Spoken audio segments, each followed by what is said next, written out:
Hi, on today's video, I will show you guys the mixbus that I use for this particular song called Trailer by Bobby Washington. Obviously, my mixbus do change a little bit from song to song, but there are certain things that still remain the same. But I'll show you guys what I did on this particular song, and be sure to obviously join my membership because I'll be doing full mix breakdown later down the line, and obviously that will be for members only. But for this one, you will see what I did on the mixbus and how much the mixbus actually impacted the dynamic and how this song came out. Let's get into it. So here's the session, and as you can see, apart from these two last plugin which is giving us level, this is data by Lace by Acoustic Audio. I'm using it for data and master plan to increase the level up. So the other plugin is just these 6 plugins. You have Black Box, HG2, Grain 5 by Acoustica, Celestial by Acoustica, which is replacing my hardware Fusion.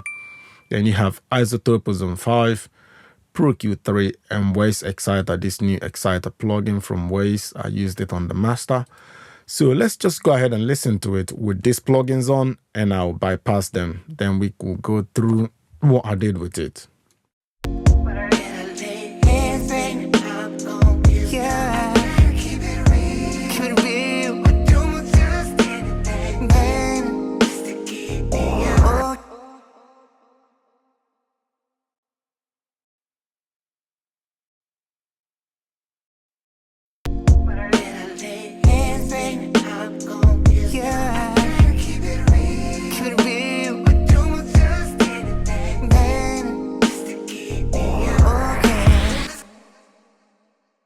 So one thing you notice is where the vocal now sits with these effects off, and how much, up front the vocal is.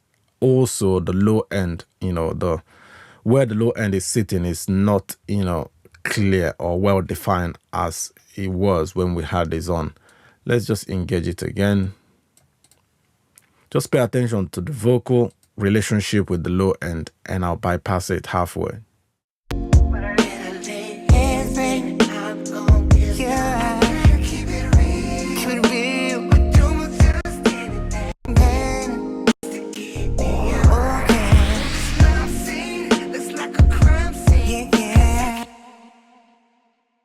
Obviously, I feel like the vocal took a step back, and also the low end, is now pushing through, the roof somehow, like not well contained. So what have we got going on? The first thing is Black Box AG2, which is just to add a bit of color, some saturation, and, bring out some of the nuances. Let's have a listen. This might add a little bit of volume, but just pay attention to other things that I added.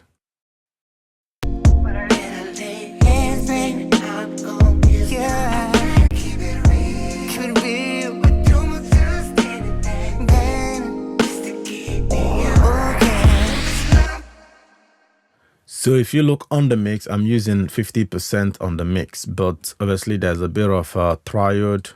So this normally starts at 50, so I've made it 54. This one the same, 54, just a bit of pentode and triode. And obviously the saturation on 27%. I still left it on flat. So the next thing is Green 5. This is actually where I shaped the low end. And this is a slight move, but it does, do wonders every time I use it.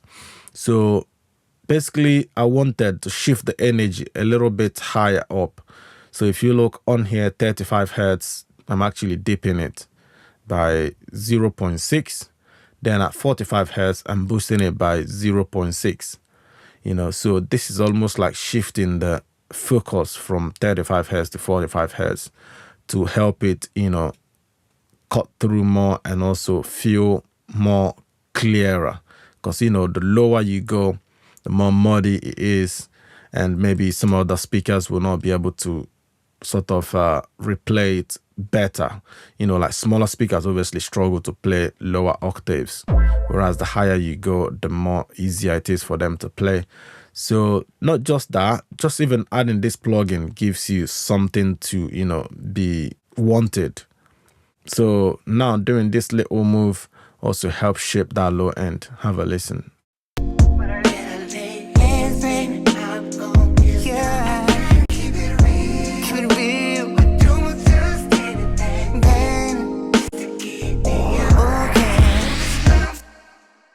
So it brought out more clarity on that kick drum and, the low end in general. So after that, I went to my hardware, which is Tegla Creme. It's a mixbus compressor and a Protextile EQ, but obviously we can't run it when I'm recording. I think I've mentioned this many times on my videos. When I'm recording, I cannot play the hardware. So apart from that, the next one is Fusion, but we are using Celestial to replace that. Yeah, boy. What I've done to that is just high frequency HF compressor. So I'm using that to, tame some of the higher ends. So I've got the crossover point at about 3K. Sometimes I obviously push this higher up like 7K. But for this song, I think, I wasn't pleased with, some of those 3K hashnets. So I have to push it all the way down. And apart from that, that's the main thing I'm doing with this, to be fair. That high frequency compressor. Let's have a listen to what it added.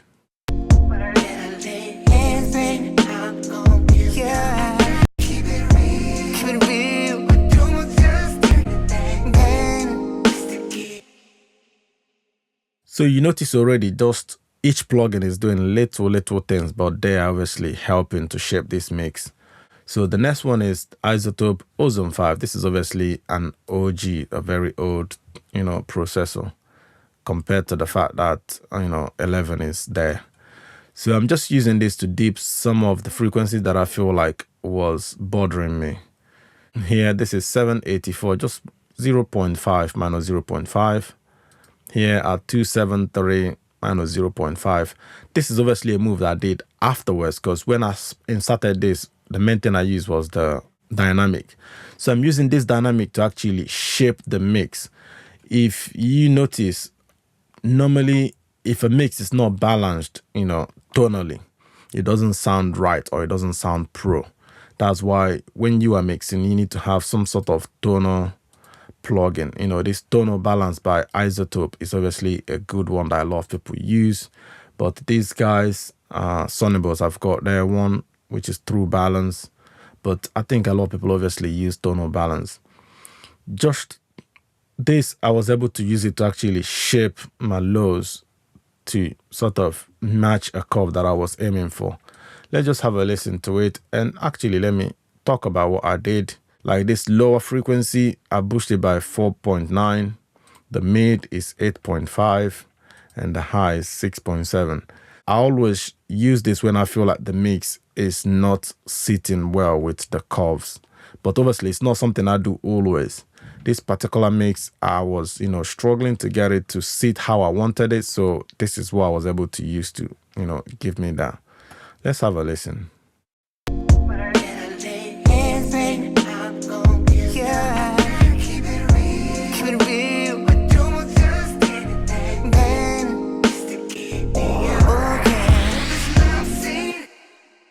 So what I'm also doing is actually compressing more of the mid-range, because this low and the top is probably getting maximum a dB or less, but this mid-range is getting up to 3 dB or more.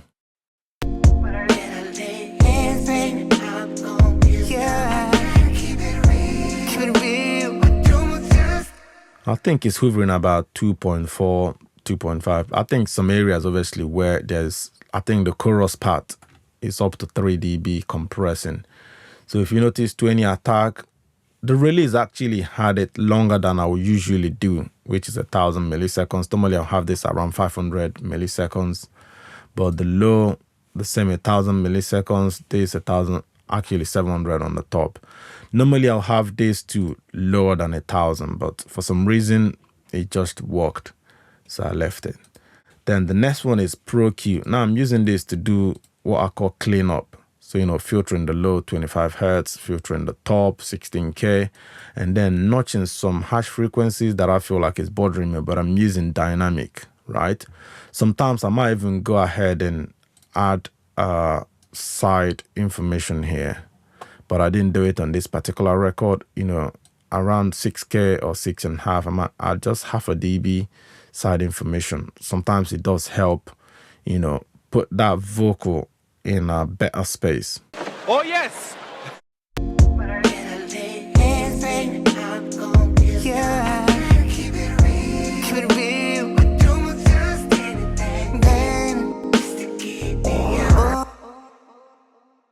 So the last one is Waves Exciter. This one basically came out when I was about to deliver this mix, and I just thought, let me try it on the master bus, and it just stuck. Then I left it. Originally, this is how the mix sounded before. I then thought, let me try this. Immediately I added it. It gave me something that I really liked. You know, it opened up that mid-range more, and I just left it. Let's have a listen to it.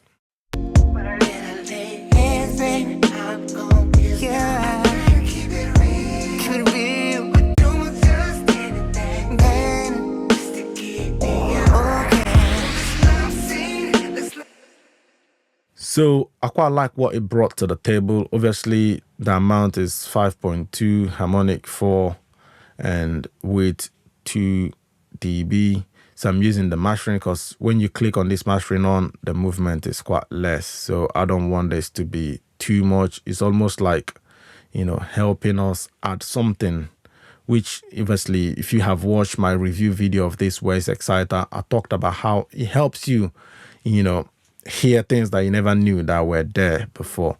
So if you pay attention closely to this, you notice that's exactly what this is doing. You know, this mid-range, there are some excitements that it just brought out, which I didn't notice, or I didn't hear it the way it was before this plugin was added. So that's it really. Obviously, these two is just master plan giving us the level, and this one giving us data. I like this Psychoacoustic 2 by Lace Acoustic Audio. So I hope this is helpful. Obviously, if you have any question, don't forget to leave me a comment down below and ask. You know, also give the video a thumbs up because it does help the channel. And if you would like to watch the full mix breakdown of this song, because I'll be doing it soon, be sure to join my membership, or when it's ready, I'll upload it to my Payhip, where you can also purchase it to see what I did to the drums, the bass, what I also did to the vocals, the keys, and obviously the guitars and stuff. Thanks for watching, and see you guys on the next video. Bye for now.